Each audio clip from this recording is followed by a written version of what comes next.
আবারও চলে এলাম তোমাদের কাছে একটা মিনি ব্লগ নিয়ে। সকালে আমি গোপালকে চান করিয়ে নিচ্ছি। গোপালের চানের জল রেডি করে নিয়েছি।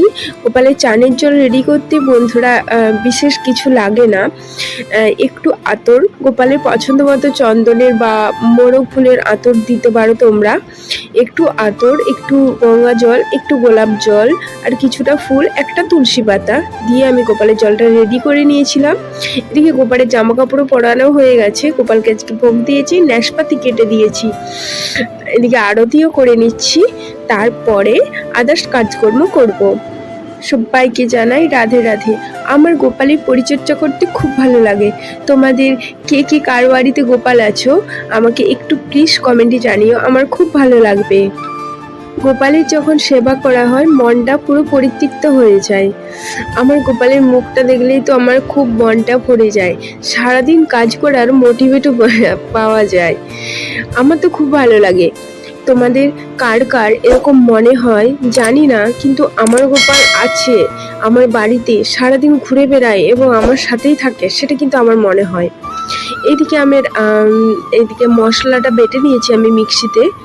আমার বরের এদিকে আমি বেসন দিয়ে, পেঁয়াজ দিয়ে, একটু আলু দিয়ে কয়েকটা বেসনের চপ করে নিচ্ছে। এটা দিয়ে মুড়ি খাবো এই জন্য সেই করে নিচ্ছে। এইদিকে আমি ভাত বসিয়েছি তোমরা দেখলে, এই জন্য সেই এই কাজগুলো করে নিচ্ছে। আমার কাজে খুব হেল্প করে দেয়, যেদিনে সকালের টাইমেও বাড়িতে থাকে এই টুকটাক কাজকর্মগুলোও করে দেয়।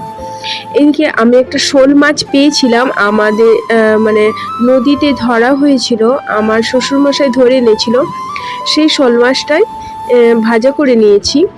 আর এদিকে ভেড়ির একটু টক করে নিয়েছি, আর শাক ভেজেছি, আর শোল মাছটার ঝাল করেছি।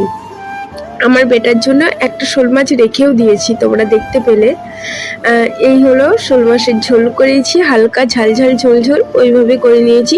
বিকেলে গোপালের ড্রেসটা একটু বদলিয়ে দিয়েছিলাম, কেননা খুব গরম পড়েছে, তার জন্য এই ছোট ড্রেসটা আমি পরে দিয়েছিলাম, ওই বড় ড্রেসটা খুলে নিয়েছি।